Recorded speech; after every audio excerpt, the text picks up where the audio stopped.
ফুচকা খাওয়ার জন্য মন করতেই ব্যাস আমাদের আর কি বেরিয়ে পড়লাম, দিদিভাই, আমি, বর্ষাদি আর বাবু। কিন্তু তার আগে তো বাবুকে পার্কে ঘোরাতে হবে। এই পার্কে তোমরা আগেও যেতে দেখেছো আমাদেরকে। এটা জয়চণ্ডীর সেই রিসর্টটা, হিল রিসর্টের যে পার্কটা, সেখানে। চলো, সবার প্রথমে আমরা পার্কে যাব।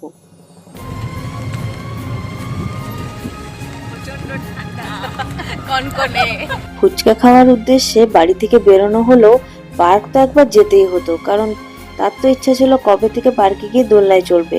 সেই পার্কে চলে এসেছি। পার্কটা আগের থেকে অনেকটাই ফাঁকা হয়ে গেছে, আগের মতো আর জমজমাটো নেই মনে হয়, একেবারে ফাঁকা ফাঁকা, দেখতেই পাচ্ছ তোমরা।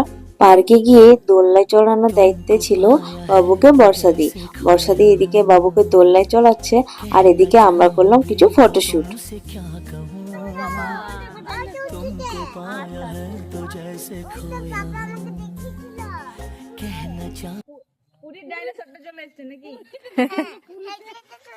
হেঁটে হেঁটে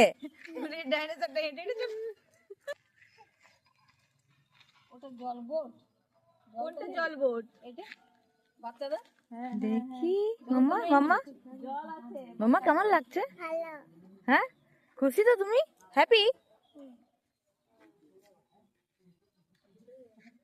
ব্যাস আর কি, রথ দেখাও হলো, কলা বাঁচাও হলো। এদিকে পার্কেও একবার ঘোরা হলো, তার মনটাও ভালো হয়ে গেল। আর এদিকে আমাদের ফুচকা খাওয়ার উদ্দেশ্যটা ফুলফিল হলো। ব্যাস, এবার আমরা বেরিয়ে পড়লাম। ঠান্ডা একেবারেই নেই। বেরোনোর সময় একটু হালকা ঠান্ডা লাগতে মাহিকে পরিয়ে দিলাম সোয়েটারটা।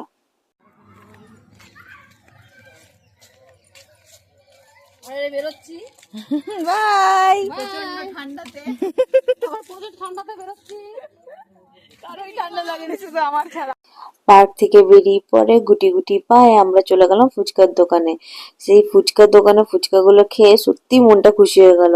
বেশ অনেকদিন পর বেশ ভালো টেস্টের ফুচকা খেলাম। ফুচকা যদি বেশ টেস্টি হয়, মনটা দেখবে খুব খুশি খুশি লাগে।